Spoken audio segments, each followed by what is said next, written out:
Sont là. Et bonjour. Bonjour. Et bonjour. Bonjour. Bonjour, bonjour.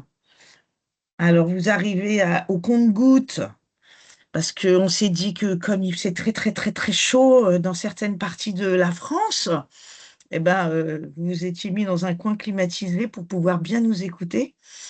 Et, et c'est ce que je vous souhaite, en tout cas, pour ceux qui ont trop chaud. Merci, Nathalie. J'ai le temps d'aller prendre un café ou pas là? T'as le temps d'aller le faire 1 minute, 2 Ça marche, je minutes. me dépêche alors, Tu, je me dépêche. tu descends Merci. pas au café du coin, hein? Non, c'est derrière moi là, t'inquiète, t'inquiète. Ouais, bien sûr. Regarde, nous, on est équipés. Attends, comment on met ça dans la caméra? Voilà. On va attendre un petit peu, même si effectivement, quand on enregistre après, on ne sait pas couper le début, donc on raconte plein de bêtises. Mais en tout cas, on va déjà occuper le terrain par la voix et dire que nous, on prend un vrai plaisir à organiser ces webinaires. On se plug sur un marché qu'on ne connaît pas forcément bien, hein, on va le reconnaître, et on gratte, on gratte, on gratte, on trouve plein de trucs, et souvent, on est assez frustré finalement de ce qu'on livre dans les webinaires par rapport à l'ampleur des sujets qu'on pourrait aborder. Et celui-ci en fait partie. Les loisirs, c'est vraiment un sujet extrêmement vaste. Et donc, il se peut qu'il y ait une partout d'ici quelques temps pour aller dans un autre angle et compléter encore plus nos connaissances et les partager avec vous. Puisque c'est toujours l'idée, hein, c'est de nous instruire pour pouvoir les partager et faire derrière de bonnes idées, de bonnes rencontres, de belles missions et des beaux salons. Voilà. Et des beaux deals en plus. Alors, maintenant, on va attendre, ça y est, ça se remplit bien. On va attendre que Julien revienne avec son café, parce que ce serait pas cool de lui avoir dit, va chercher ton café et de commencer sans lui. Voilà. Vous dire que c'est le dernier webinaire avant la rentrée scolaire, donc la rentrée de septembre. On va vous souhaiter à tous de très très bonnes vacances. Mais par contre, on est derrière nos ordi, on travaille quand même. Donc si vous avez besoin de nous, on est là tout l'été. Élodie, je te propose de mettre notre... Partage? Ouais, de partager quand même. Parce que là, on est sur des... Alors, on va commencer, je pense, Nathalie. Bah oui. Ouais. Julien, es-tu revenu? Vous voyez mon écran là, les filles? Ouais, Ouais, Ouais. c'est bon? c'est bon. Ouais. Et les autres aussi, je pense. Hop. Dans la salle d'attente. Ah oui, d'accord. Pardon.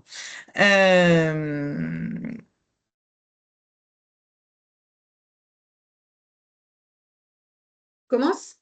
On commence. Alors, c'est moi qui commence? Oui. Ah ouais, c'est moi qui je crois. commence. Effectivement. Donc, c'est ce que je disais, on a choisi ce sujet loisirs indoor, outdoor, sans peut-être prendre conscience de l'ampleur des directions dans lesquelles on pouvait partir. Donc, à un moment, de façon arbitraire, nous avons pris une thématique, une verticale, et je pense qu'on est frustré par rapport à tout ce qu'il y a à dire. Donc, on fera sûrement une partout. Voilà. La deuxième dia, elle parle de nous. Elle dit qu'on est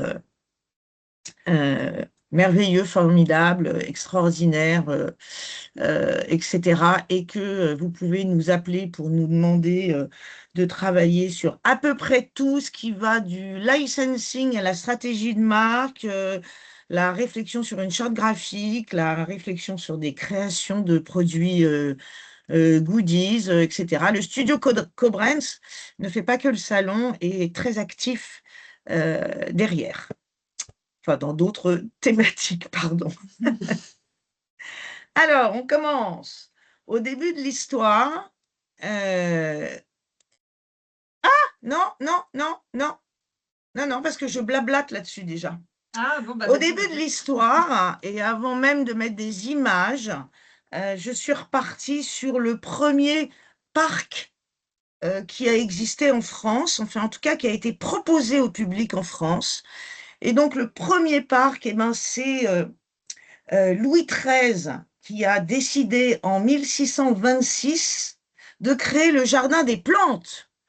Et pourquoi il a créé le Jardin des Plantes? Pour y faire étudier les futurs médecins et les apothicaires. Et donc, il y avait ce côté instruction et évolution. Et puis, très vite, c'est devenu très beau. Et il a ouvert en 1840 au public. Deuxième étape, on est en 1860. Et là, nous avons le jardin zoologique d'acclimatation parce que des animaux venant des continents africains et asiatiques étaient exposés pour instruire et faire découvrir la faune des autres. Et donc aujourd'hui, le jardin d'acclimatation a gardé le nom acclimatation, mais c'est en fait un jardin d'attraction et de plaisir pour notamment les enfants. Voilà, maintenant tu...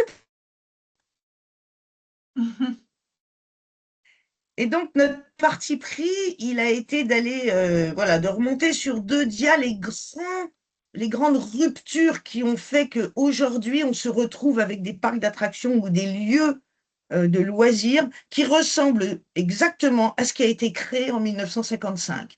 1955, Walt Disney, qu'on ne présente pas, ou plus, fait pour la première fois le parc à thème narratif.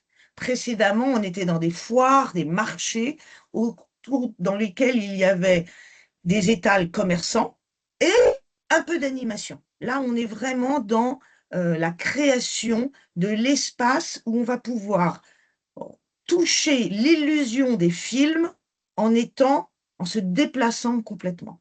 On est vraiment dans une approche de partage d'illusions magiques des histoires animées de Disney. Et c'est quelque chose de très, très unique et très nouveau, bien évidemment.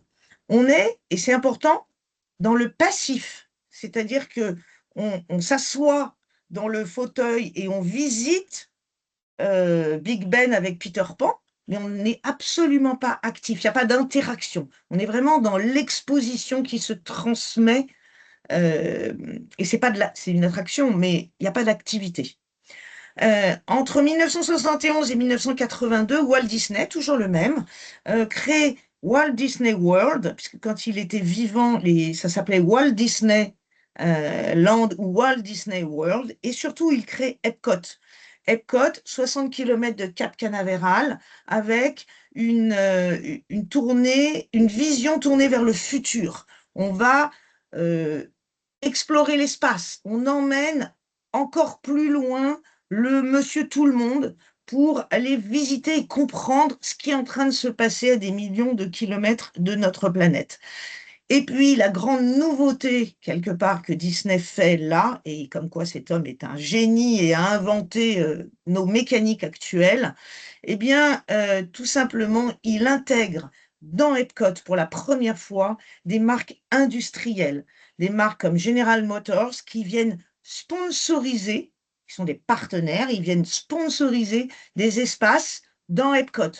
Ils rentrent avec, en fait, un brand partnership qui à l'époque n'était absolument pas pensé comme tel. Donc il est, une fois de plus, et il étant Disney, vraiment un inventeur du business de l'entertainment. Puisqu'on dit quand même qu'il est le père des produits dérivés et du licensing. Hop. On fait un petit bond de 10 ans et on se retrouve avec Albert Uderzo. Albert Uderzo se promène aux États-Unis et il calque le modèle de Disney sur Astérix. Alors, il le calque, mais pas vraiment. Tout simplement parce que déjà, Astérix, à l'époque, a une notoriété locale, nationale, régionale. Et donc, l'approche d'Uderzo, c'est déjà de créer le village d'Astérix en France, dans un terroir précis, et d'y apporter du plaisir local, du plaisir régional. Bien sûr que ça devient une destination française pour tous les Français, mais c'est très important qu'ils le gardent à l'échelle de la France. Ce sont des roller coasters, ce sont des splash et des machins. Ça reste de l'activité fête foraine, habillée et proprement habillée pour une cible qu'on n'adressait pas forcément avec Disney, qui est la cible des teenagers, les ados, les jeunes adultes, qui vont venir prendre des sensations calmes, quand même, hein, avec Astérix et Obélix. Et voilà. Après, et là, c'est la dernière grande innovation qu'on a pu identifier, c'est Universal. Universal, dans les années 90, ouvre son premier parc et en fait, à la différence de Disney, fait vivre des horreurs aux visiteurs. On n'est pas plus dans l'interaction, mais on est dans la sensation. C'est vraiment le thrill et le cinéma. On va jusqu'à l'épouvante pour ceux qui l'ont vécu, quel que soit l'âge, quand on a la tête de Jaws qui sort et qu'on est dans le bateau, quoi qu'il arrive, ça marche, le sensationnel fonctionne. Et Universal a vraiment été à l'origine et a pris le risque, quelque part, de s'adresser à une cible adulte avec la représentation de films live et ce que ne faisait pas Disney. Il a donc concurrencé complètement, et aujourd'hui encore, les parcs Universal, en tout cas sur le marché américain, sont les concurrents des parcs Disney. Voilà, les grandes innovations. Et ce qu'on peut retenir en tout cas, c'est que les parcs sont devenus des médias narratifs. Quand on s'intéresse donc aux parcs d'attractions et aux parcs de loisirs dans leur ensemble, il y en a environ 1000 en Europe. C'est un peu plus, un peu moins, mais on est sur des quantités. Moi, quand j'ai mes Pardon? moments tout seul, je suis un fille. Et toi, quand tu as tes moments tout seul, j'ai pas le droit de dire ça. Ah, il y a une personne qui n'a pas coupé son micro. Tout seul. C'est pas je dors dans Je la sais voiture, pas. c'est mon moment tout seul. Non, mais j'avoue, tu as tes moments. 7-8 heures par jour, tu as tes moments en vrai quand tu Alors, dors. tu ah, vois. C'est tes Tu moments. peux ouais, couper le ouais. micro, Élodie? Allô, allô, Ah, allô? Oui, oui, oui, attends, Sans j'ai bruit compris. après. Les organisateurs doivent Voilà. pouvoir couper tous les micros. Ah, c'est bon. C'est bon. Voilà. Donc, pardon, je disais que nous avons plus de 1000 parcs de loisirs en Europe. Le premier parc qui sort, c'est Europa Park. Europa Park, il est en Allemagne. C'est du roller coaster, c'est vraiment le parc d'attractions forain, si j'ose dire. Et puis, le deuxième parc qui sort, il s'appelle Efteling et c'est le plus grand parc d'attractions des Pays-Bas.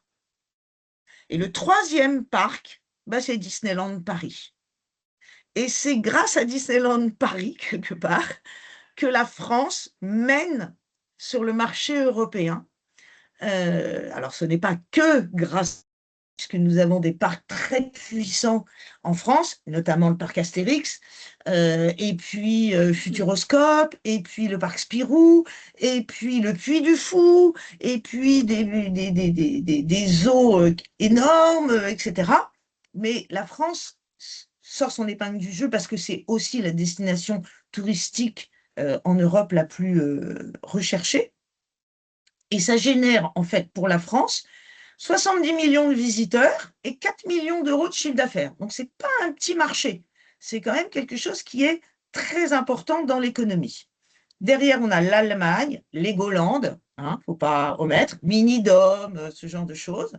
Et puis l'Angleterre, le Royaume-Uni, qui lui a une particularité, c'est que c'est très peu sous licence, c'est très peu avec des marques, c'est très de l'attraction locale, pas touristique, pardon, vraiment le folklore anglais. C'est ça qui fonctionne. Voilà. Et puis, ça c'est actuellement. Si on se projette à 2030, 2035, c'est-à-dire demain, hein, l'Europe va se faire malmener. Va se faire malmener par les pays du Golfe. Et pourquoi les pays du Golfe prennent la main? En fait, les pays du Golfe prennent la main parce qu'ils deviennent des branding nations. C'est-à-dire que là, on ne parle plus d'acteurs privés, on parle d'acteurs étatiques. Et donc, la démarche de ces pays, c'est de remplacer une économie pétrolière par une économie de destination.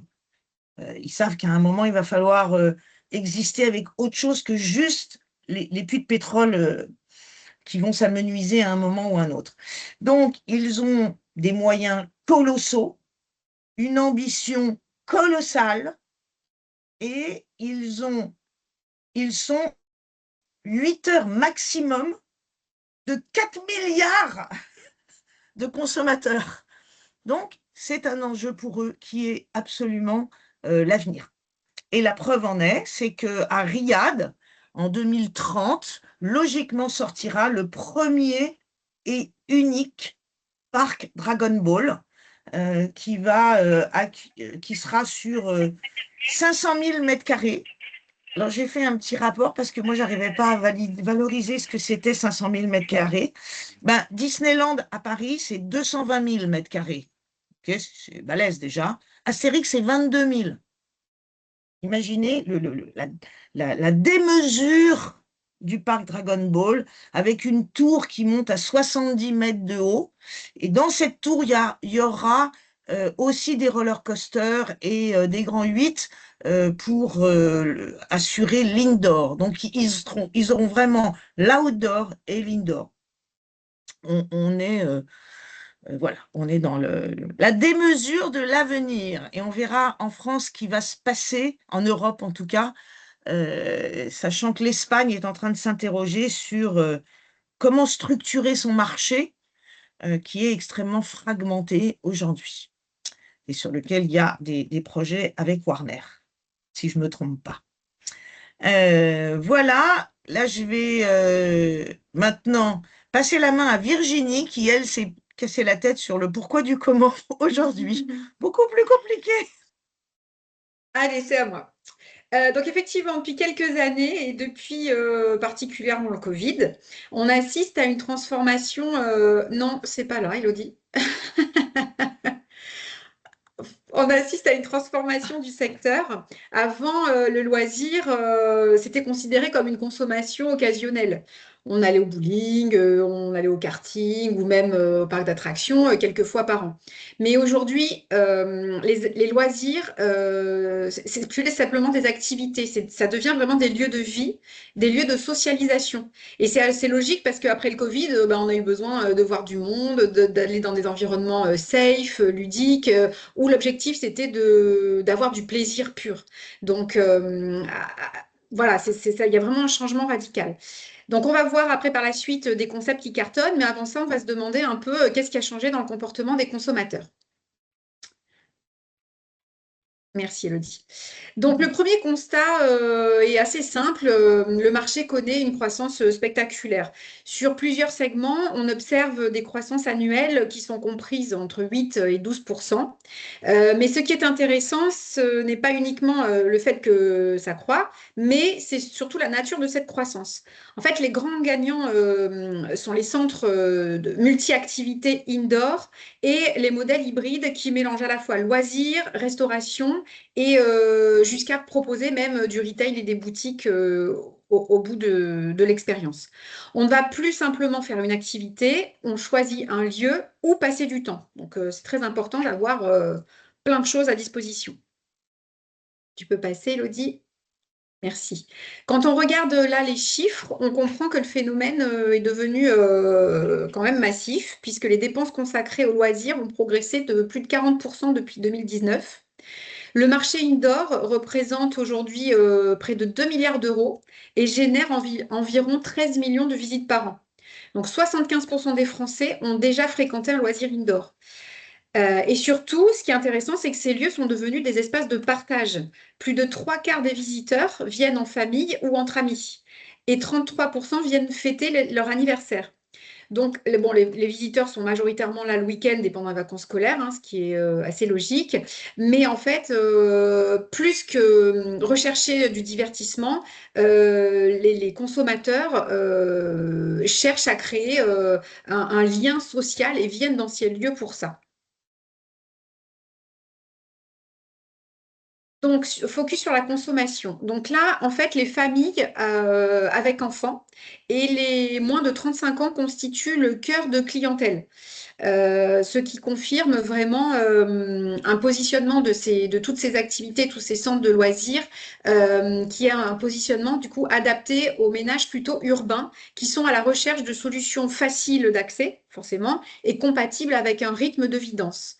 Et pour convaincre cette cible, 3 promesses sont indispensables. Il faut déjà qu'il y ait zéro stress, que le plaisir soit partagé et que la valeur perçue au moment où on vient dans la structure soit claire.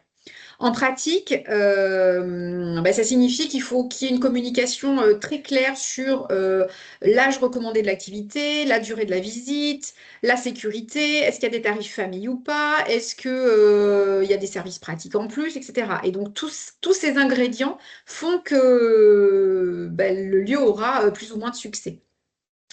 Et les consommateurs cherchent aussi des sorties simples à organiser, sans logistique complexe. Donc là, c'est facile, ils ont tout apporté dans un seul lieu. Et c'est ça qui est fort.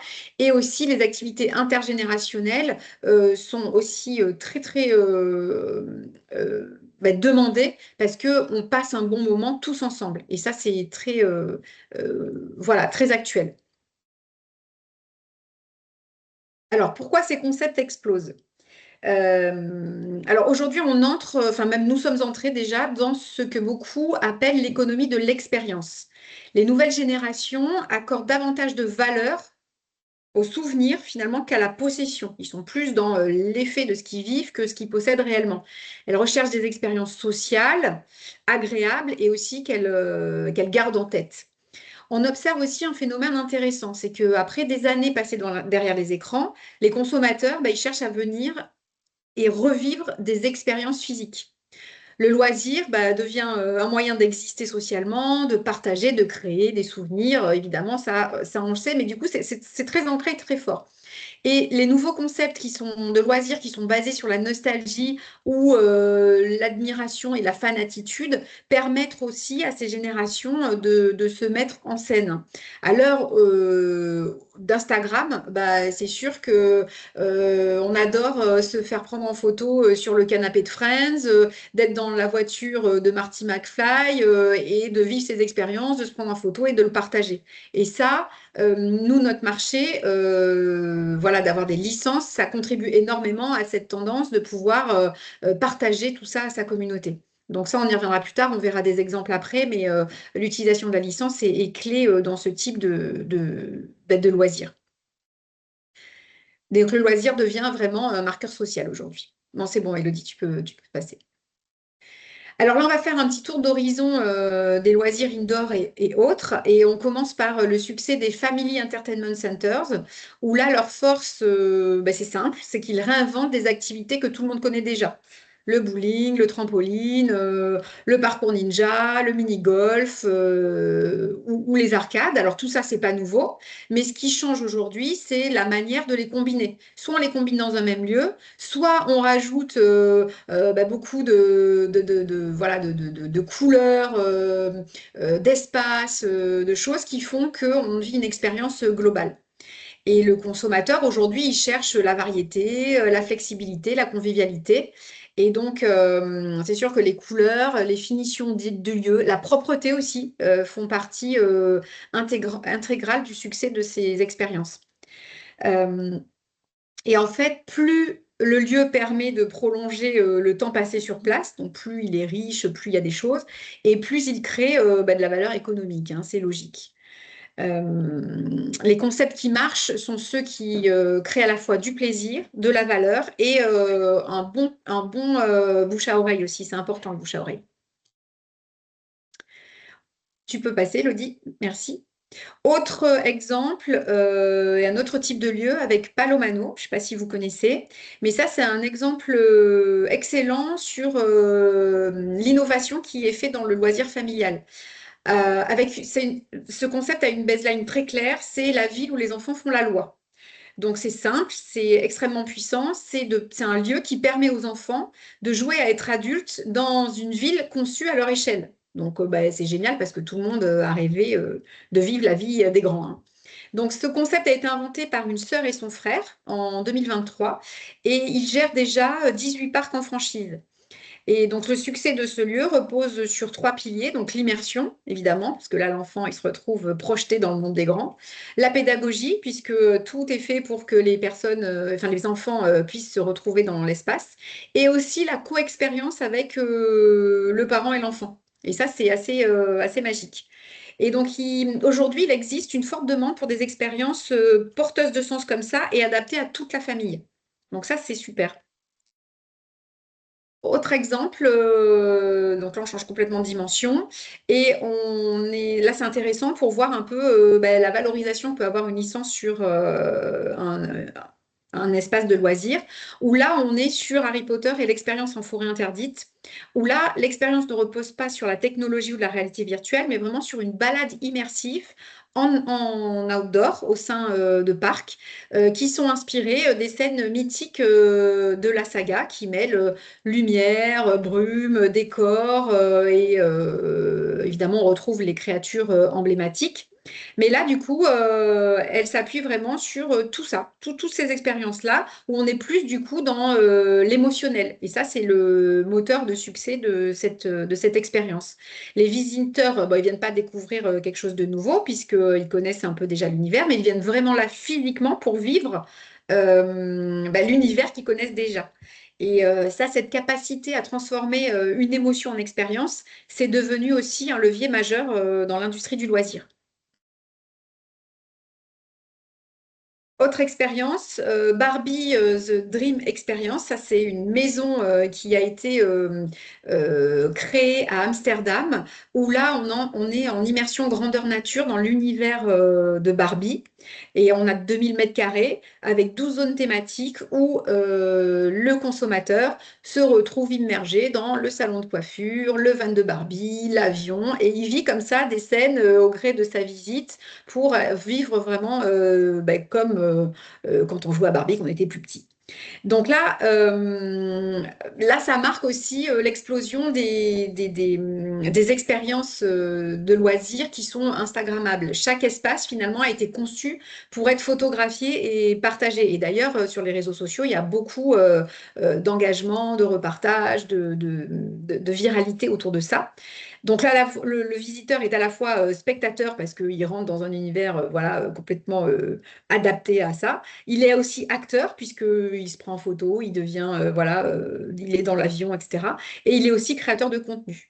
Donc ça, c'est très intéressant comme type d'expérience. Et aussi, bah, forcément, cette expérience va plus loin puisqu'elle est prolongée avec une boutique, un café où il y a des boissons qui sont proposées, customisées à l'effigie de Barbie. Donc là, vraiment, ces concepts-là sont vraiment performants parce qu'ils prolongent l'expérience bien au-delà du fait d'avoir acheté un billet d'entrée. Donc ça, c'est super puissant et ils vont même jusqu'à proposer des sessions spécifiques pour les adultes à partir de 17 heures avec un cocktail inclus, etc. Donc là, on pousse vraiment loin l'expérience. Autre expérience aussi qui est probablement l'une des évolutions pardon, les plus intéressantes aussi du secteur, c'est la Netflix House. Donc pendant des années, Netflix a été une plateforme digitale, voilà, et aujourd'hui, Netflix investit des lieux physiques où les visiteurs peuvent vivre leurs séries préférées en indoor avec des salles en mode un peu escape game, mais l'idée c'est de vivre des jeux, des séries, des différentes séries. Donc on va avoir différentes salles, une salle à Casa des Papel, une salle Stranger Things, etc. Et l'idée, c'est de pouvoir renforcer l'engagement émotionnel que le spectateur et le visiteur connaît et a envie de développer. Et donc ça, c'est vraiment un tournant dans leur stratégie, en tout cas de développement, mais c'est vraiment quelque chose de super fort. Et donc ces parcs ont commencé à ouvrir aux États-Unis, et donc il y aura d'autres ouvertures prévues en 2027 aussi à Las Vegas. Donc ça, c'est super. Enfin, ça nourrit aussi beaucoup les réflexions. Enfin, Batman Escape est aussi un bel exemple d'hybridation du coup dans le loisir, parce qu'à première vue, on a l'impression que c'est un escape game, mais en réalité, il y a plus que ça. C'est un mélange entre escape game, théâtre immersif et attraction thématisée. Là, on est dans un univers totalement, évidemment, immergé dans Batman, mais ça, voilà, l'expérience est poussée au maximum, parce que le visiteur rentre dans l'univers de Gotham, mais ils deviennent aussi le héros de leur propre aventure. Et ce qui fonctionne bien là dans ce concept, c'est la puissance de la licence Batman, évidemment, parce que ça attire déjà tous les fans, voilà. Et puis la curiosité aussi de gens qui sont peut-être moins fans, mais qui ont envie d'aller voir. Il y a une qualité de décor, mais incroyable. Et puis, il y a la présence d'acteurs aussi qui sont là pour interagir avec les visiteurs. Et en fait, il y a un effet waouh permanent. Donc, le visiteur, il est surpris tout le temps. Et en fait, ici, ce qu'on retient, c'est que finalement, l'immersion, elle est souvent plus importante que l'activité en elle-même. C'est ce que va vivre le visiteur qui va faire que, il va ressortir complètement chamboulé, à se dire c'est absolument génial et avoir après du bon bouche à oreille derrière. Donc aujourd'hui, les consommateurs, ils veulent vraiment des histoires. Et quand on voit tous ces exemples, ce qu'on peut en retirer en tout cas comme leçon, c'est que le produit, en fait, c'est plus l'activité, mais c'est vraiment l'expérience au global. Et ça, c'est vraiment capital aujourd'hui. Voilà, maintenant, je vais passer la parole à Élodie, qui va poursuivre ce webinaire. Merci Virginie. Donc oui, effectivement, avec ce panorama un peu des concepts qui cartonnent, on s'aperçoit que l'expérience, elle est comment dire, très importante, et qu'au travers de ça, on a des actions. C'est pour ça qu'on va faire un petit focus sur les actions retail, food et hospitalité, qui en fait représentent un panier additionnel gagnant pour ces concepts-là, puisque ça permet de générer des revenus additionnels. Et donc, si on revient, hop là, un peu, non, ça ne veut pas, voilà, un peu en arrière, on s'aperçoit que pendant longtemps, les sites de loisirs étaient pilotés par un seul indicateur, c'est-à-dire le ticket d'entrée. C'était en fait la billetterie, hein. Plus il y avait de la fréquentation, plus le modèle était performant. Mais aujourd'hui, ce paradigme a complètement évolué, puisque maintenant, la vraie question n'est plus combien de visiteurs on va accueillir, mais plutôt combien de valeur on va créer par visiteur.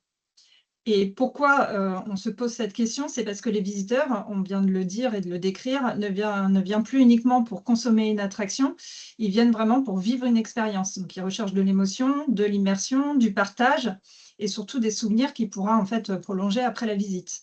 Donc, le chiffre d'affaires, il ne se construit plus uniquement sur la billetterie, mais tout au long du parcours client. Et donc, le nouvel indicateur maintenant à considérer, c'est bien la valeur totale du visiteur. Donc, ça comprend le ticket d'entrée, le retail, donc toutes les boutiques, le food, c'est-à-dire la restauration, mais aussi les services premium, les photos sur les sites. Par exemple, quand vous faites une attraction, vous prenez en photo par la suite, des expériences exclusives et voire même les hébergements. Donc, la valeur en fait d'un visiteur, elle correspond vraiment à l'ensemble des moments que celui-ci a choisi pour partager et prolonger son expérience. Et donc, ce qui est là, toute la subtilité du modèle, c'est comment faire dépenser davantage sans donner l'impression de dépenser plus. Donc, il faut vraiment que l'achat soit perçu comme une partie intégrante de l'expérience et pas juste une simple transaction. Donc, voilà, c'est vraiment ce sur quoi les concepts doivent se positionner. Et pourquoi on a ces paniers additionnels qui explosent? Il y a 3 raisons majeures. C'est que déjà, il y a l'économie de l'expérience. Virginie l'a notifié aussi tout à l'heure, c'est-à-dire que les visiteurs, ils ne cherchent plus uniquement une activité, ils cherchent une émotion. Et donc, l'achat va devenir un prolongement de cette émotion. Le deuxième critère, c'est le besoin, enfin c'est l'explosion du partage social. Hein. Justement, maintenant, chaque visiteur se transforme en fait en média et le partage sur les réseaux. Donc, ça fait vraiment une visibilité et un bouche à oreille énorme pour les parcs et les concepts de loisirs. Et enfin, la troisième tendance, c'est la montée en puissance des licences, puisque les licences créent un attachement émotionnel immédiat. Donc, les visiteurs, ils n'achètent pas uniquement un produit, ils achètent une connexion émotionnelle avec leur univers préféré. Donc voilà, ce qui change vraiment, c'est que maintenant, les concepts de loisirs sont plus uniquement une attraction, ça devient vraiment un écosystème global où il faut considérer aussi bien l'activité, les attractions, que la restauration, le retail, enfin tout ce qui va, toutes les activités connexes. Et c'est ça qui fait qu'on peut générer des revenus additionnels. Et donc, pour illustrer ce phénomène, rien de mieux que de prendre l'exemple du parc Spirou avec le développement autour de la licence Naruto, puisque le parc Spirou a ouvert récemment une zone immersive d'1,5 hectare consacrée à Naruto. Et donc, ce choix, il est révélateur en fait comment dire, de cette évolution, puisque d'un côté, avant Naruto, le parc Spirou était vraiment un héritage, on va dire, patrimonial, culturel de la BD franco-belge. On avait plutôt voilà, des univers Spirou, Marsupilami, les Schtroumpfs. Donc, on était sur quelque chose d'ancré au niveau local, avec une forte transmission entre générations. Et puis, depuis l'arrivée de Naruto, on s'aperçoit qu'on touche une culture manga mondiale. Donc, on est sur vraiment des communautés de fans qui sont très engagées, avec une aura qui oriente à l'international et plus uniquement local. Donc, on est passé vraiment d'un parc à héritage culturel, on va dire, à un parc mondialisé. Et donc, c'est vraiment un bon exemple, puisque si on considère en fait les cibles, le parc a démultiplié ses cibles, puisque avant Naruto, on était sur des cibles enfants, famille, avec un public assez régional et pas très internationalisant, on va dire. Alors qu'après Naruto, on se retrouve avec des fans de manga, plutôt adolescents, jeunes adultes, qui recherchent une forte authenticité dans l'expérience, avec une culture du digital également. Et on a toujours les familles, bien évidemment, mais on a aussi des touristes curieux, opportunistes, attirés par justement l'envie de vivre une expérience unique et de la partager également sur les réseaux sociaux. Donc, cette diversification des cibles, c'est une super opportunité pour le parc. Mais attention, elle s'accompagne quand même d'un défi majeur, c'est le risque de maintenir une cohérence globale. C'est-à-dire, il y a des visiteurs, ils vont se dire, mais quel est le lien entre Spirou et Naruto ? Donc, c'est vraiment là où l'intégration de la licence, ce n'est pas uniquement ajouter une attraction à un parc, c'est vraiment de construire une cohérence narrative capable de donner du sens à l'expérience globale du visiteur. Et donc, dans le cas de Naruto, on s'aperçoit qu'un fan inconditionnel va venir au parc. Il est déjà engagé émotionnellement avant même de franchir le parc. Il connaît déjà les personnages, les symboles. En fait, il connaît déjà toute l'histoire de Naruto. Donc, l'objectif là, il n'est pas de le convaincre à venir. On n'est pas là en train d'essayer d'acquérir des nouveaux visiteurs. On est plutôt à transformer cet attachement émotionnel en une expérience complète et surtout capable de générer de la valeur et des revenus additionnels pour le parc. Donc, c'est vraiment là l'enjeu majeur de développer des licences dans les parcs d'attractions. Et donc, pour ce faire, il y a eu plusieurs leviers. Le premier concerne le retail, puisque pendant longtemps, les boutiques de parc étaient souvent considérées comme des boutiques, on va dire, des points de vente annexes. Maintenant, les boutiques deviennent des attractions à part entière, en fait. Le visiteur, il ne cherche pas uniquement à acheter un souvenir, il cherche à repartir avec la preuve tangible de l'expérience qu'il a vécue au sein du parc. Donc, voilà, lorsqu'un fan de Naruto, il repart avec un bandeau ninja ou une figurine exclusive ou un t-shirt collector uniquement disponible sur le parc, par exemple, là, il ne réalise pas juste un achat classique, il emporte avec lui vraiment un bout de son expérience. Et donc, plus le produit est exclusif, plus la valeur perçue augmente. Et donc, là encore, on peut pousser le curseur un peu plus loin, c'est que même la boutique en tant que telle, elle devient un élément immersif. Là, dans le cadre de Naruto, on s'aperçoit que la boutique, elle est complètement inspirée du village Konoha.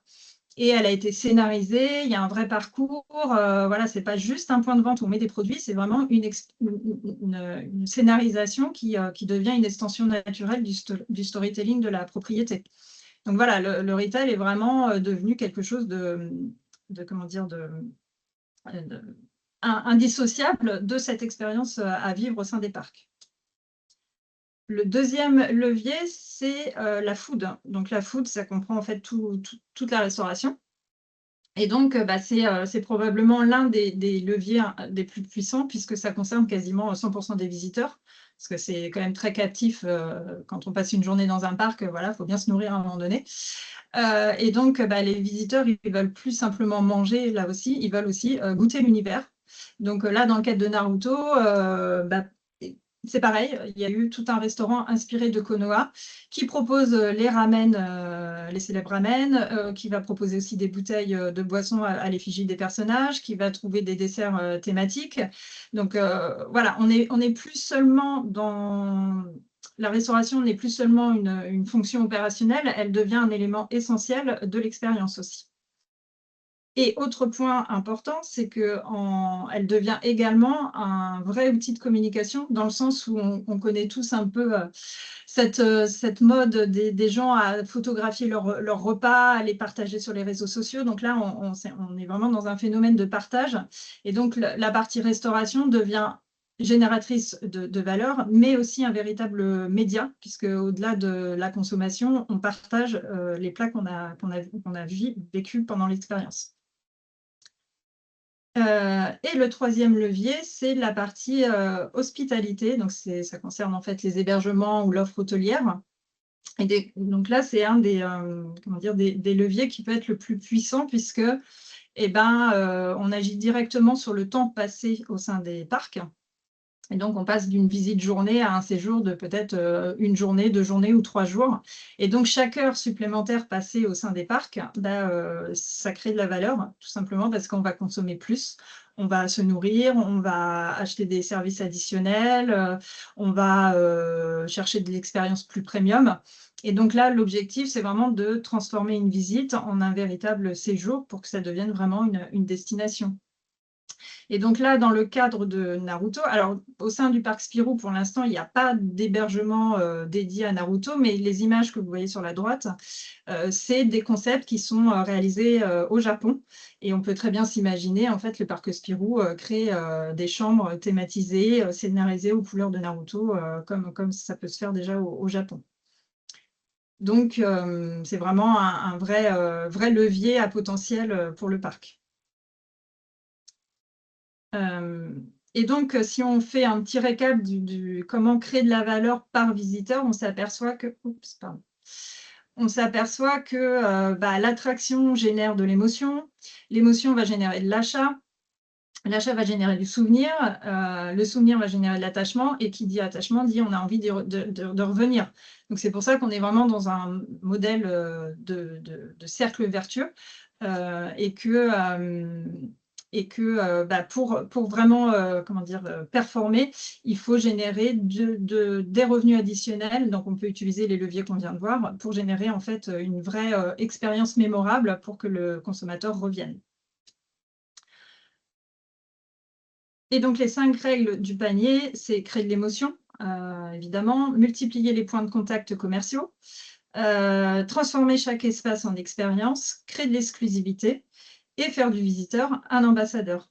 Donc là, on s'aperçoit bien que les concepts qui cartonnent et qui performent, ils ne sont plus uniquement portés sur la fréquentation. Il faut vraiment porter nos performances à scénariser une expérience, à prolonger l'émotion et développer en fait intelligemment les revenus additionnels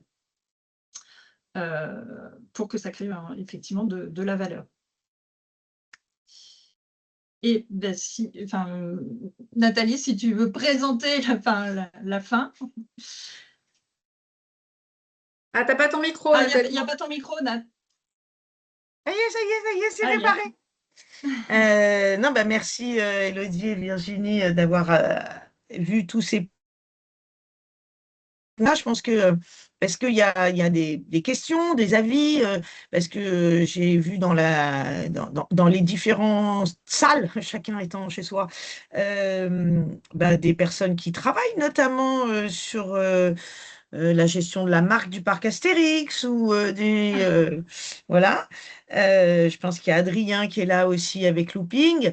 Ça serait intéressant d'avoir votre input sur ce qu'on a présenté et ce qui finalement est peut-être différent quand on est looping avec X parcs qui n'ont pas forcément de licence associée. Et voilà. Et d'autres qui sont finalement en face avec un parc Astérix et où on a une licence établie avec une notoriété et un développement très très important. Parce que euh, dans les loisirs indoor gérés par Altiplano ou des gens comme ça, donc qui est plus du trampoline, du ninja, tout ça, on a moins le retour et le sentiment du fonctionnement de la boutique. Est-ce que les produits, il n'y a pas d'exclusivité? Donc, est-ce que les produits tournent de la même manière? Comment on construit finalement une offre retail quand on est sans licence, si j'ose dire? Sachant que la clé de la pérennité semble être quand même de s'adosser à une forme de notoriété assistée, active, pas assistée, mais active, et, et des exemples qui me viennent, qui est le partenariat entre le zoo de Nantes, si je ne me trompe pas, avec les Sisters l'été dernier. Voilà. Donc, la marque vient de toute façon s'implanter a priori dans les loisirs, qu'ils soient indoor ou outdoor. Alors, s'il y a quelqu'un qui veut nous aider, nous éclairer. Euh, C'est Adrien, pour le coup, à l'appareil. Oui, Merci pour la présentation, pour la prise de parole. Je vais répondre à certaines de tes questions. Donc moi, je travaille pour le groupe Looping. On est un groupe français. On a 21 parcs, attractions, loisirs, aquarium, zoo en Europe. On a un petit groupe à l'échelle de la Compagnie des Alpes. On a moins de fréquentation globalement que Disney. On a des problématiques effectivement dans lesquelles on a des IP. On développe nous-mêmes nos IP puisqu'on a nos mascottes. Donc on travaille sur tout un écosystème et on vend des produits dérivés avec nos mascottes, voilà, sur la même chose qu'une marque plus globale. Alors, juste pour réintervenir sur un point, oui, on a un écosystème entier sur la vente de produits dérivés dès lors qu'on travaille sur une marque, quand on fait venir une marque chez nous, dans les parcs d'attractions. Mais aujourd'hui, l'équilibre financier, il est d'abord par la fréquentation. C'est-à-dire que quand on réfléchit à la dépense par visiteur aujourd'hui, on va dire plus de 60 à 70% de la dépense du visiteur se fait via le ticketing à l'entrée d'un événement. La vente de produits dérivés, c'est aujourd'hui peu. mais alors, je sur me permets de te couper justement, Adrien. Est-ce que c'est Ouais, pas justement du fait que il n'y a pas la boutique n'est pas une attraction en plus, alors, elle n'est pas l- associée à une notoriété de marque. alors, la boutique est alors, si on considère qu'une attraction, c'est un lieu où les gens vont et font la queue avec une urgence de timing, j'ai envie de te dire que les boutiques de parcs d'attractions sont des attractions en tant que telles. Moi, sur la mer de Sable, les gens font la queue à l'extérieur en fin de journée. D'accord. Comme s'ils faisaient la queue voilà, pour une attraction. Dans les aquariums et les zoos, les gens ont une connexion émotionnelle avec les animaux, donc du coup, ils veulent la plupart du temps aller s'acheter la peluche ou le produit souvenir. Donc sur Mhm. ça, il n'y a pas de, il y a pas de, il y a pas de problématique. Maintenant, il faut penser en fait au global que quand vous allez dans un lieu touristique, mettons que vous y allez en famille, vous avez 4 personnes qui vont acheter un ticket, mettons un prix moyen à 20 euros, 80 euros, puis ensuite ils vont consommer du food, puis ensuite à la fin, comme ils ont passé un bon moment, ils vont passer par la case boutique. Sauf qu'en fin de compte, le marché des hommes, très compliqué à adresser, le marché de l'adulte dans un parc d'attractions, même si aujourd'hui on a le développement de la cible kidulte, c'est pas forcément une cible hyper évidente à l'adresser. Donc au global, on va se dire qu'on va aller cibler entre 25 et 50% de la clientèle. Sachant que moi, sur mon marché, je ne suis pas sur une clientèle internationale, ou même une clientèle très fortement touristique, puisque je suis sur des points, des parcs régionaux. Les gens viennent 3, 4 fois dans l'année. Il n'y a pas d'urgence d'achat en soi, de se Mhm. rapporter une émotion que vous avez déjà rapporté une première fois. C'est comme, je prends toujours l'exemple, Paris, est-ce que vous allez tous à la Tour Eiffel, vous achetez une Tour Eiffel?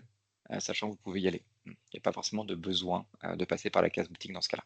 Donc, on a un taux de toute façon de prise qui est quand même aux alentours de 10% des visiteurs qui font un achat en boutique.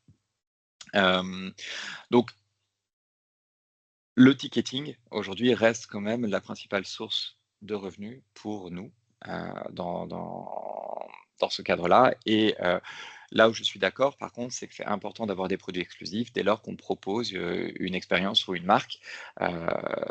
C'est ce qui fait que là, pour les fans, on va réussir à les convaincre et à acheter et transformer finalement davantage.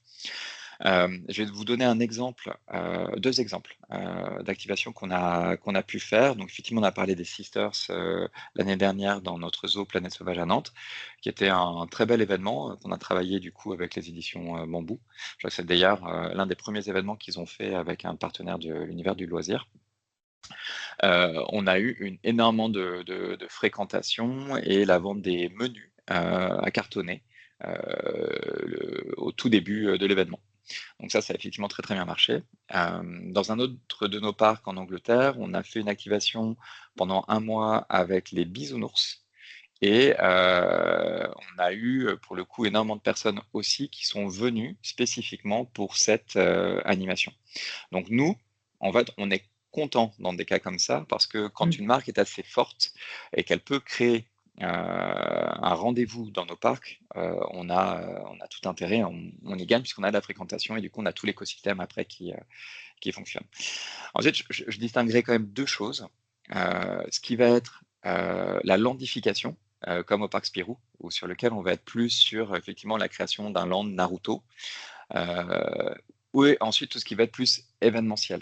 Parce que les enjeux d'un parc d'attractions sont aussi de faire venir les gens soit fréquemment, soit sur le long terme.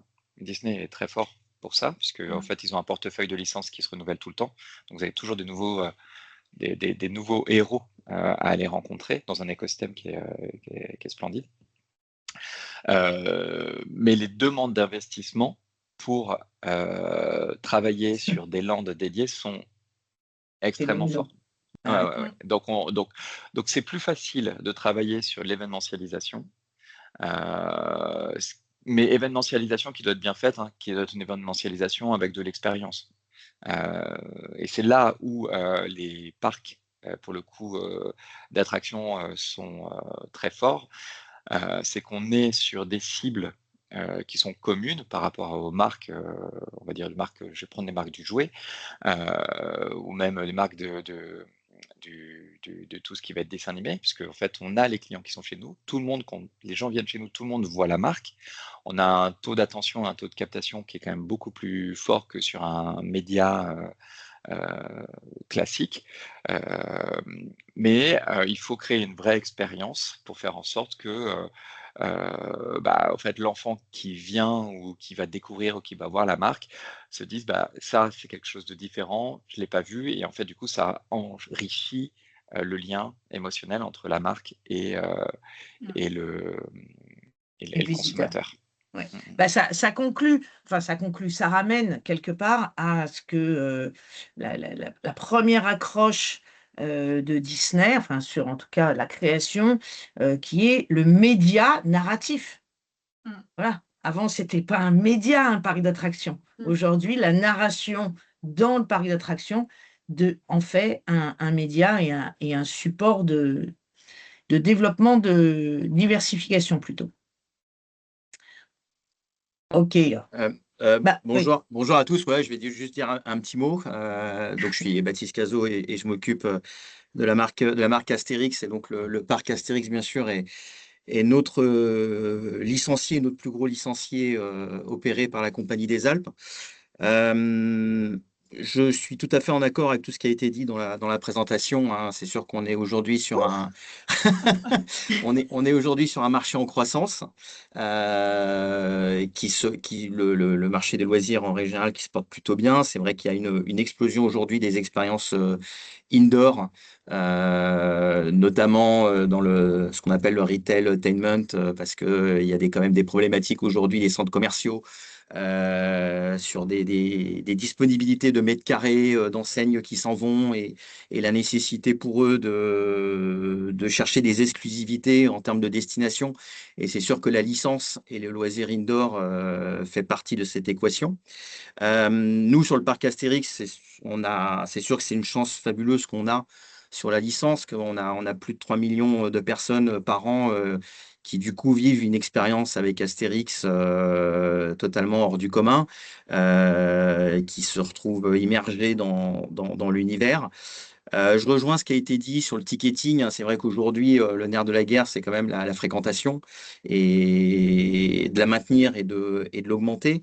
Ça passe sur les parcs outdoor, comme ça a été dit également, sur des très gros investissements de nouveautés pour susciter la revisite et d'avoir de façon assez permanente toujours des nouveautés et des actualités. Donc, ça nécessite effectivement des très gros investissements qui se chiffrent en dizaines de millions d'euros, je dirais, annuellement. Sur le parc Astérix, on a la chance d'avoir la Compagnie des Alpes qui nous permettent d'avoir ces investissements annuels. On a un nouvel hôtel qui va... Ouais, Je me permets de te couper, Baptiste, plus bien pour. sûr. On a vu quand même le résultat, enfin, je ne l'ai pas en chiffres, hein, mais le résultat de la création de cet hôtel dans le parc Astérix, qui s'appelle Quai de Lutèce, je crois, et Ouais. qui est un hôtel qui a eu, si ce que j'ai trouvé est vrai, parce que c'est pas toi qui me l'as dit, euh, il a été nommé le meilleur hôtel du monde dans les parcs. Ouais, tout à fait, ouais, ouais, Donc, il y a quand même aussi l'investissement, bien sûr, mais à partir du moment où c'est bien fait, un retour probant sur l'envie d'aller visiter et du coup d'être dans l'additionnel ticketing et autres, Non, finalement. complètement, mais l'investissement est important, mais tu as tout à fait raison, il faut qu'il soit bien fait. Et le pôle hôtelier qu'on est en train de développer est pour nous important, puisque ça permet, ce que tu disais, de passer d'un parc régional à un parc national, voire à un parc international. Ouais. On a donc un quatrième hôtel qui ouvre l'année prochaine avec 350 chambres supplémentaires. L'idée étant effectivement que les gens viennent passer 2, 3 jours, viennent de plus en plus loin pour venir passer un moment au parc Astérix et effectivement puissent passer plus de temps sur le parc, dépenser plus, que ce soit en restauration, en boutique. Enfin voilà, après c'est effectivement C'est le ce fameux concept, hein. cercle. Bah, c'est de Voilà, c'est vraiment le l'additionnel, concept quoi. et le cercle vertueux qu'Élodie a très bien dit. Et c'est encore une fois, c'est un marché qui est en expansion. Et sur Astérix, vous l'avez vu, on est quand même très fiers aussi aujourd'hui d'ouvrir un deuxième parc en Allemagne. Et on est très fiers de pouvoir dire, en tant que Français, qu'on est aujourd'hui la seule licence à avoir 2 parcs en Europe. Bravo. Bah, c'est Voilà. un. Ouais. Quand Super même, repartage, en tout cas. parce que nos ancêtres, les Gaulois, c'était pas gagné quand même, hein. C'était pas, non, c'était pas gagné, voilà. Voilà. Non, non. Mais c'est vrai que et par contre, le loisir indoor est un vrai sujet et qui est quelque chose de très porteur sur des investissements qui sont quand même moindres qu'un parc outdoor Oui. et avec des souplesses, je dirais, d'innovation, d'ouverture qui sont aujourd'hui très intéressantes. Ouais, on va continuer à s'amuser. Voilà. Julien, je pense que. Oui, Je ne sais bonjour pas à si tous. Julien Oui, il dit c'est au Julien. revoir ou s'il veut Non, parler. non, Oui, je attends, voudrais je prends la intervenir. parole. Je voudrais donner juste partager mon sentiment. Alors moi, je suis là pas du tout pour ma boîte. Je suis là enfin, sur mon activité qui est très faible, mais j'investis un petit peu sur ce type de sujet. D'ailleurs, Baptiste aurait pu rajouter les virtual rooms que vous avez initiés, qui sont canons. Moi, du coup, j'avais 2 questions à poser, mais j'ai pas les réponses. C'est juste pour ouvrir le débat pour plus tard, parce qu'on parle beaucoup des grands parcs, Astérix, soutenus par la Compagnie des Alpes, ou Disney, que je connais pas mal du passé. Je pense qu'il y a quand même un vrai sujet de renta quand on se projette, de ce que j'entends sur les lancements de concepts avec les fonds, où tout n'est pas scalé en un an. Je vois Virginie qui approuve, mais donc c'est souvent 1 million ou 2 pour un point de store, enfin d'expérience. Du coup, la vraie question, enfin, une question, et je pense qu'Adrien, tu diras la même chose vu nos derniers échanges quand on s'est vu à Cobren, mais c'est la renta, c'est les CAPEX. Du coup, ça pose la question des licences parce que ça coûte cher. Donc ça, c'est un vrai sujet sur la renta. Est-ce que c'est encore rentable? Est-ce que finalement les parcs sont rentables, même sur les petites surfaces? Et après, et surtout quand on voit ce qui se passe chez Otium, qui se prédestinait le leader du loisir de proximité et qui est en train de tout restructurer. Et après, l'autre sujet, c'est, moi, je vois pas mal de concepts au UK, notamment les fêtes foraines digitalisées, qui s'appellent Fair Game. Et il y a une question de est-ce que ces concepts peuvent arriver en France? Parce que la cible, elle est adulte, parce qu'il y a du food and beverage, et parce qu'on est moins dans les malls et on est un peu dans les proches périphéries, un peu plus premium, avec beaucoup de trafic. Donc la question que je pose, c'est est-ce qu'il y a la place encore, enfin que je nous pose, est-ce qu'il y a la place pour d'autres parcs de loisirs, des plus petits, type fête foraine, digitalisée, avec du food, de la restauration? Allez voir sur Internet Fair Game au UK. Il y a quelques concepts qui cartonnent. J'y étais il y a un mois et franchement, j'ai adoré. Mais est-ce que ça peut arriver en France? Est-ce que ça marcherait? Et est-ce que l'adulte peut être une cible? Voilà mes Bah, réflexions, Nathalie. moi, je vais répondre, mais comme ça, à l'emporte-pièce, parce Bien sûr. qu'effectivement, je n'ai pas les vraies réponses. Euh, Quand on voit le mall Netflix, il n'y a aucune raison qu'il n'arrive pas en Europe. Oui, mais ça, c'est une marque. T'as Netflix Donc, derrière. Tu vois, je te parle aussi des oui, mais sujets donc, plus entrepreneuriat. il y a les virtual games ou fair, comme tu les décris, peuvent intégrer, finalement, c'est des supports. Donc, Ouais. peuvent intégrer, c'est des activités qui peuvent être intégrées dans des parcs ou indoor ayant déjà une activité. Si on prend le Batman Escape, il peut intégrer ce nouveau support et l'investissement, il est déjà sécurisé par le fait qu'il y a Batman devant, quoi.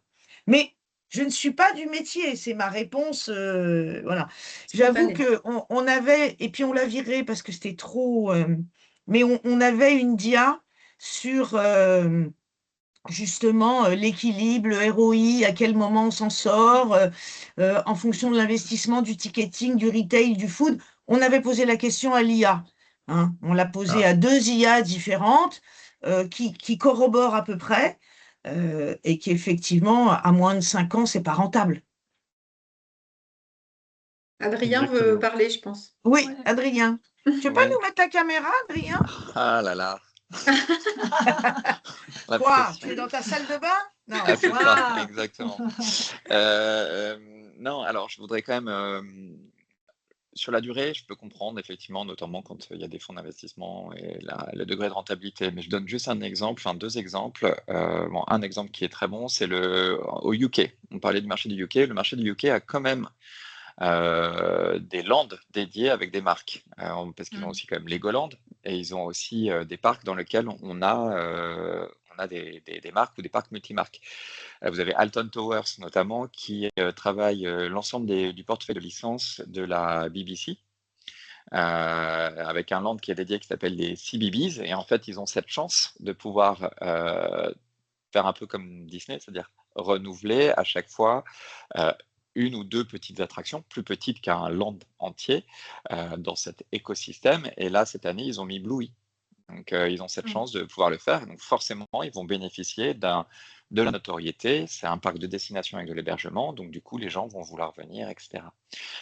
Vous avez aussi Paultons Park qui a mis quelques années maintenant Peppa.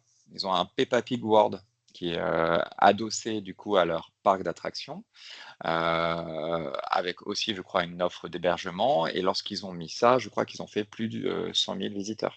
Donc, la rentabilité peut arriver très vite si effectivement le concept est travaillé. Maintenant, pour toute société d'investissement, on cherche des délais assez courts de rentabilité. Et puis, il faut aussi penser à la prise de risque. C'est-à-dire que travailler sur une licence, sur une notoriété qui est récente, est-ce que c'est bien de le faire sur le court terme, moyen terme et long terme? Et on cherche souvent la croissance sur le long terme. Donc là, il y a aussi ces questions. C'est pour ça que travailler sur des animations permet de lever le poids de l'investissement, proposer une expérience dans un parc en complément de la cible, parce que je pense que c'est un point qui était intéressant aussi, qui était évoqué tout à l'heure, c'est de proposer une cible complémentaire avec notoriété dans un lieu dans lequel les gens sont captifs. Mais pour créer vraiment, ça c'est pour moi le point qui va créer quelque chose une plus-value supplémentaire. On avait essayé, je crois qu'il y a Aline qui était là, on avait essayé notamment de mettre Zoro à la mer de sable. On se dit, bah, l'écosystème marche vachement bien parce que la mer de sable, parc western, un peu mexicain, Zoro, très bien, etc. Ça fit. En fait, on n'a pas créé davantage de visitora chez nous pour ça. Par contre, voilà, on a mis, justement, on a fait aussi une expérience avec les Care-Bears ou Pocoyo dans notre parc Isla Marica en Espagne. Et on a eu entre 10 et 20% de personnes qui sont venues exprès pour l'événement. Donc, dédié sur 2 week-ends. Donc, Oui, donc ça reste de toute façon, on ne va pas mentir, c'est dans tout. La licence, la marque, la notoriété devient highlight, quel que soit le produit ou le service, ça le remet en disant « Ouh, je fais quelque chose, je suis là, viens me voir. » quoi. oui, et je pense aussi quand même que pour la marque, parce que pour nous, c'est intéressant au niveau du visitorat et de l'événementialisation, mais c'est aussi intéressant pour la marque parce que ça lui permet d'avoir un endroit concret, sécurisé, où la marque peut rencontrer ses clients et en fait passer d'un format digital à un format réel.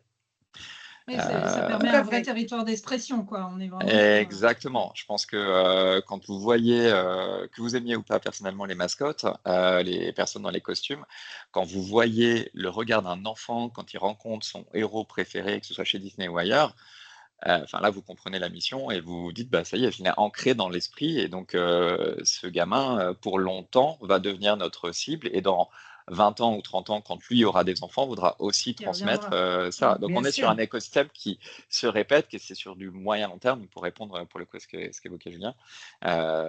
Court terme, c'est vrai que c'est compliqué, mais voilà, il faut penser à notre mission globale aussi sur long terme. Voilà. Bon, moi, je pense qu'on va faire une part-two sur ce sujet parce qu'il y a tellement de trucs à dire. Mais pas tout de suite, hein. On va attendre un petit peu. Bon, ben, on va vous libérer. Vous remercier d'être resté avec nous. Ça prouve que ce qu'on raconte n'est pas complètement inintéressant. C'est toujours un peu notre inquiétude quand même, hein. On va vous la partager. Vous souhaitez de bonnes vacances, vous retrouvez, ou en tout cas un bel été. Et vous retrouvez en septembre, le 25, si je ne me trompe pas, pour un webinaire sur truc très classique à la rentrée scolaire, qui est le phénomène des cours de récré et le délire des collections qui dépasse forcément les enfants. Voilà, c'est vraiment plusieurs cibles aujourd'hui. Et merci aussi pour vos partages en fin de webinaire. C'est super agréable aussi d'avoir des échanges qui ouvrent aussi le débat. Oui, tout à fait. Ah, Baptiste qui nous applaudit. Merci. Merci. À très vite. Allez, à bientôt. Et voilà. À bientôt. Merci. Merci.